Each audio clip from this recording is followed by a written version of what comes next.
नमस्कार बच्चों, आप देख रहे हो आपका अपना चैनल पढ़ाई इतनी इजी क्यों। कल की क्लास में हमने कक्षा 10 के अध्याय 1 की प्रश्नावली 1.1 का पहला क्वेश्चन सोल्व किया था। आज हम इससे आगे के क्वेश्चनों को सोल्व करेंगे। चलिए देखते हैं कि दूसरे क्वेश्चन में क्या दे रखा है। दूसरे सवाल में क्या दे रखा है, पूर्णांकों के निम्नलिखित युग्मों के HCF और LCM ज्ञात कीजिए तथा इनकी जांच कीजिए कि दोनों संख्याओं का गुणनफल किसके बराबर है, HCF और LCM के गुणनफल के बराबर होता है। ठीक है, सबसे पहले तो क्या करना है, अपने को HCF निकालना है और LCM निकालना है। ये कैसे निकालते हैं, सबसे पहले तो जितनी संख्याएं दी होती है उनका क्या करना होता है, अभाज्य गुणनखंड करना होता है। कोई भी दो संख्याएं दी हो या 3 दी हो या 4 दी, उनका सबसे पहले क्या करते हैं, अभाज्य गुणनखंड निकालते हैं। सबसे पहले तो अभाज्य गुणनखंड निकालो। पहला सवाल अपना क्या है, 26 और 91 का क्या करना है, HCF निकालना है और LCM निकालना है और ये अपना फॉर्मूला बताना है कि सही है या गलत करना है, गलत है, जांच करनी है इसकी। ठीक है, सबसे पहले तो क्या करो, 26 का अभाज्य गुणनखंड निकालो। 26 का कितने पे जाएगा, 2 पे, 13 2 26 और 13 1, यानी कितना आया, 2 गुणा 13 और 91 का निकालो। 91 का निकालें कितने बच जाएगा, 7 का भाग देंगे सबसे पहले और 13 7 91 और 13 1, यानी 26 के अभाज्य गुणनखंड क्या क्या आ गए, 2 गुणा 13 और 91 के अभाज्य गुणनखंड क्या आ गए, 7 गुणा में 13 आ गए। ठीक है, HCF कैसे निकालते हैं और LCM कैसे निकालते हैं। HCF तो निकालते हैं कि अगर दोनों में संख्याएं कॉमन हो, दोनों में होनी चाहिए संख्याएं, वो तो होता है अपना HCF। और LCM में होता है, यानी एक में होना जरूरी है, यानी जितनी भी संख्याएं हो उनका सभी का क्या होता है, गुणनफल होता है। ठीक है, यानी HCF को कैसे निकालें, HCF देखो, इसमें HCF इसमें 2 है ऊपर वाले में, नीचे वाले में क्या है, 2 नहीं है, तो यानी HCF में इसका रोल नहीं होगा। फिर आगे 13 है, इसमें 13 इसमें है और इसमें दोनों में है ना, तो यानी HCF क्या आएगा, 13 और एक और संख्या बच गई, 7 बच गई। देखो 7 क्या दोनों में है, नहीं है। अगर ये 7 यहाँ पर और होती, मान लो गुणा में 7 और होता तो गुणा में 7 और होती, यानी दोनों में कॉमन होना जरूरी है। ठीक है, HCF का मतलब होता है कि दोनों में कॉमन संख्याएं क्या होगी, अपनी HCF होगी। आया समझ में, HCF का दोनों संख्याओं में भाग जाता है और LCM जो होता है, LCM के अंदर दोनों संख्याएं, यानी ये जो संख्याएं होती है इनका भाग जाता है। ठीक है, यानी HCF तो कितना आ गया अपना, 13 आ गया। ठीक है, यहां से मिटा देते हैं। और LCM कैसे निकालेंगे, LCM देखो 2 है संख्या, ठीक है, सबसे पहले तो 2 लिख दिया, फिर 13 है। अगर यहाँ LCM में निकालते हैं कि सबसे ज्यादा बार होती है ना, वो लिखते हैं। यहाँ पर 13 एक बार है और यहाँ पर भी एक बार ही है। अगर यहाँ पर 2 बार होती तो 2 बार 13 लिख देते। ठीक है, और 13 है, फिर 7, यहाँ पर एक ही बार है दोनों में तो एक बार। ठीक है, गुणा किया कितना आया, 13 7 91 और 91 दुए 182। ठीक है, LCM और HCF इतने आ गए।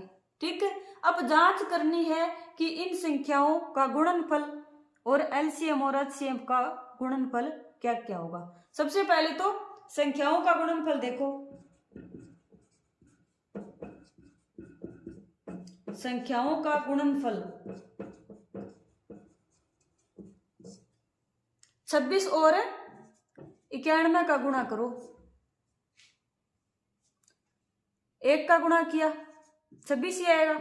9 का गुणा किया 6 से, 9 छिके 54, हंसी लगी 5, 9 दुए 18, 18 और 5 23, 6 4 और 2 6, 3 और 2 कितना है संख्याओं का गुणनफल 2 3 6 और 6।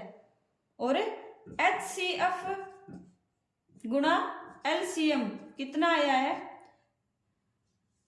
HCF और LCM का गुणा 182 का गुणा किससे करो? 13 से करो। ठीक है, 3 का गुणा करो पहले। 3 दुए 6, 8 तिये 24, ऐसे लगी 2, 3 एकम 3, 3 और 2 5, 1 का गुणा करेंगे 182, 182 आ जाएगा। 6 4 और 2 6, 8 और 5 13 और 1 और 1 2, यानी 2 3 6 6। अब क्या करना है कि क्या दोनों संख्याओं का गुणनफल और LCM गुणा LCF बराबर होता है या नहीं होता है। तो जांच कर ली, यानी ये दोनों क्या आ गए? बराबर आ गए। ठीक है, यानी अपना LCM और HCF दोनों सही आए हैं।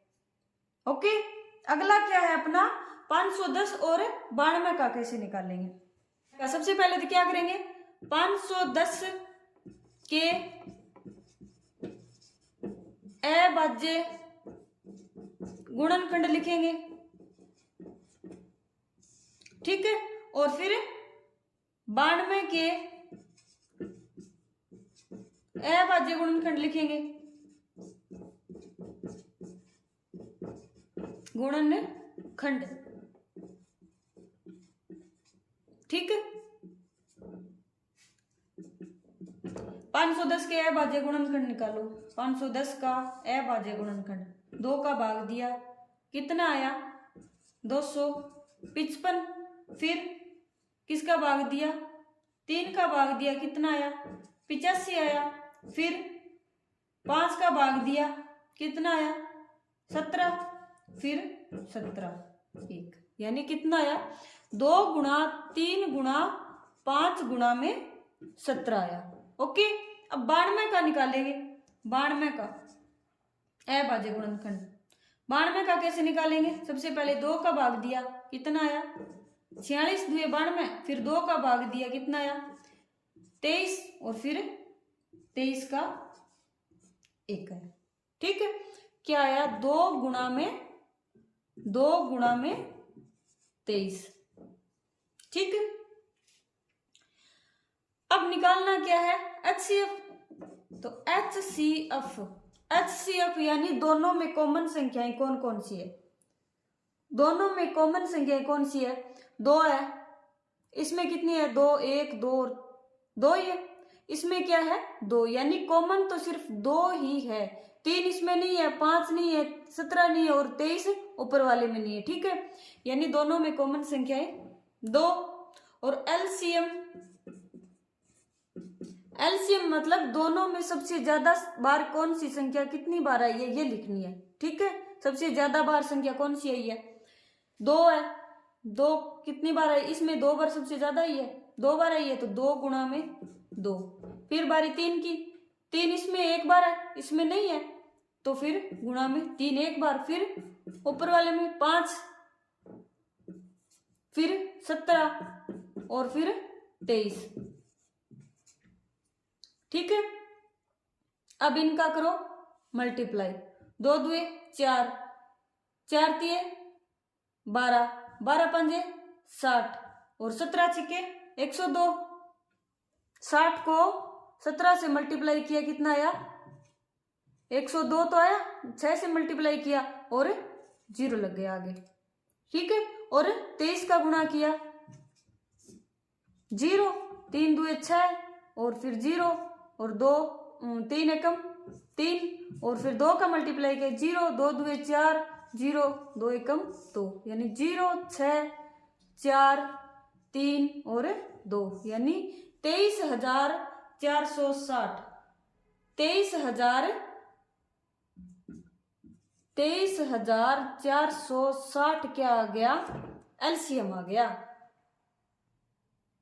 ठीक है, एलसीएम होता क्या है, वह छोटी से छोटी संख्या जिसमें दी हुई संख्याओं का क्या जाता है, पूरा पूरा भाग जाता है। और एचसीएफ क्या होता है, वह बड़ी से बड़ी संख्या जिसका इन दोनों में संख्याओं में भाग जाता है। दोनों संख्याओं में, तो इसमें 2 का ही भाग जाता है इन सभी में। अब क्या रह गया अपना, 2 संख्याओं का गुणनफल और एलसीएम और एचसीएफ का गुणनफल। दोनों संख्याओं का गुणनफल करो पहले तो। 510 और 92 का गुणनफल लिखो पहले तो, ठीक है। और एचसीएफ और एलसीएम का गुणनफल करो। जांच करनी है कि क्या ये दोनों संख्याएं क्या है, बराबर है या नहीं है, ठीक है। सबसे पहले तो 510 और 92 को गुणा करो। 510 और 92 को 0, 2 एकम 2, 5 दुए 10, ठीक है। फिर 9 का गुणा किया, 0, 9 एकम 9, 9 5 45, 0, 2, 9, 5 एकम 5 और 1 6 और 4, यानी 4 6 9 2 0, इतने आ गए, ठीक है। अब एलसीएम और एचसीएफ का गुणा किया, 2 3 4 6 0 को 2 से गुणा करेंगे, यानी एलसीएम और एचसीएफ का गुणा करेंगे। 0 6 दुए 12, 4 दुए 8, 1 9, 3 दुए 6, 2 दुए 4, यानी कितना आया, 4 6 9 2 और 0, यानी दोनों संख्याओं का गुणनफल है वो दोनों एलसीएम और एचसीएफ के गुणनफल के बराबर है, यानी अपना एलसीएम और एचसीएफ सही आया है, ठीक है। अगला क्या है, सबसे पहले तो क्या करेंगे, वही पहले वाला प्रोसेस 336 के अभाज्य गुणनखंड और 54 के अभाज्य गुणनखंड,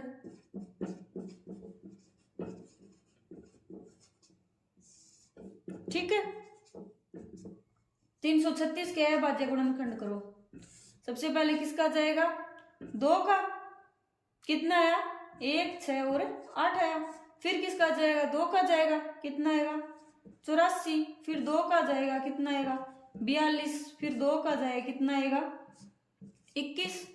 फिर 3 का जाएगा, कितना आएगा, 7। और फिर 7 का जाएगा, कितना आएगा, 1, ठीक है। यानी 2 गुणा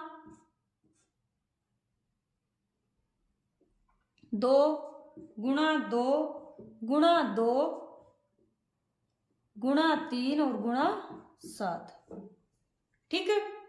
या फिर इसको पावर के रूप में लिख सकते हैं। कैसे लिखेंगे, 1 2 3 4, यानी 2 की पावर 4 गुणा में 3 और गुणा में 7, ठीक है, ये लिख देंगे। अब 54 का कैसे लिखेंगे, 54 का कैसे करेंगे, 2 का देंगे भाग पहले, 27। फिर 3 का देंगे, 9 3 27, फिर 3, फिर यहाँ पे 3, फिर ये 3 और फिर 1, ठीक है।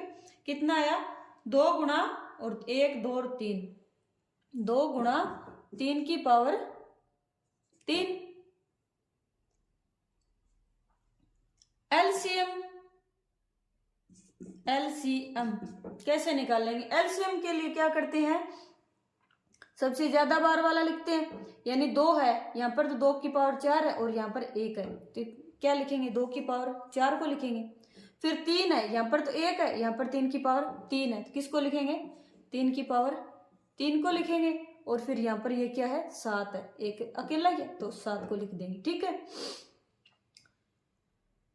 2 की पावर 4 कितनी होती है, 2 दुए 4 दुए 8 दुए 16, यानी 16। और 3 की पावर 3, 3 3 9 और 3 27, 27 और गुणा में 7, ठीक है। अब गुणा करो, यानी 3024 क्या आ गया, एलसीएम आ गया। HCF कैसे निकालेंगे? HCF देखो, HCF के लिए क्या करते हैं, सबसे कम पावर को लेते हैं, यानी यहाँ पर तो 2 की पावर 4 है, यहाँ पर 1 है, किसको लिखेंगे? 1 को लिखेंगे। और यहाँ पर 3 की पावर 3 है और यहाँ पर 1 है, किसको लिखेंगे? 1 को ही लिखेंगे, ठीक है। और 7 की पावर यहाँ पर तो क्या है? 1 है और यहाँ पर 0 है, तो किसको लिखेंगे? 0 को लिखेंगे, ठीक है, यानी 1 आ गया। 3 2 कितने हो गए? 6, ठीक है। एलसीएम तो 3024 आ गया और HCF क्या आ गया? 6 आ गया। अब निकालना क्या है? दोनों संख्याओं का गुणनफल। दोनों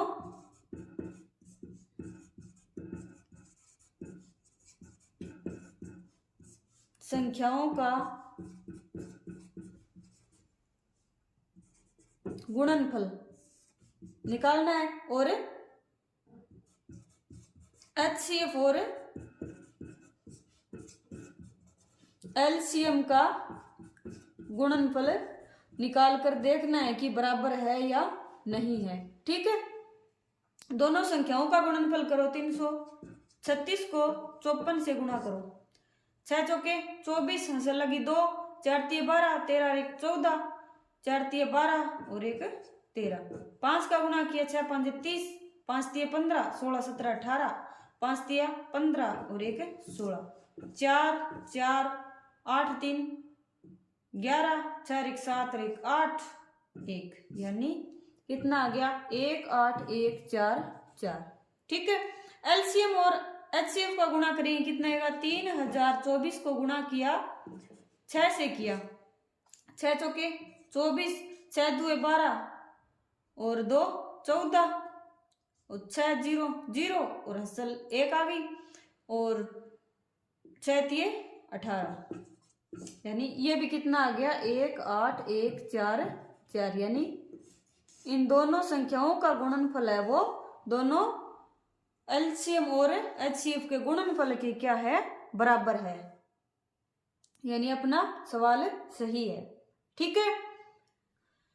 आज के लिए इतना ही, मिलते हैं नेक्स्ट क्लास में। आज की क्लास आपको कैसी लगी कमेंट करके जरूर बताइए, और अगर पढ़ाया हुआ थोड़ा समझ में आया हो तो चैनल को लाइक करिए, शेयर करिए, सब्सक्राइब करिए, और तब तक के लिए पढ़ते रहिए, बढ़ते रहिए और पढ़ाई को ऐसे ही इजी बनाते रहिए।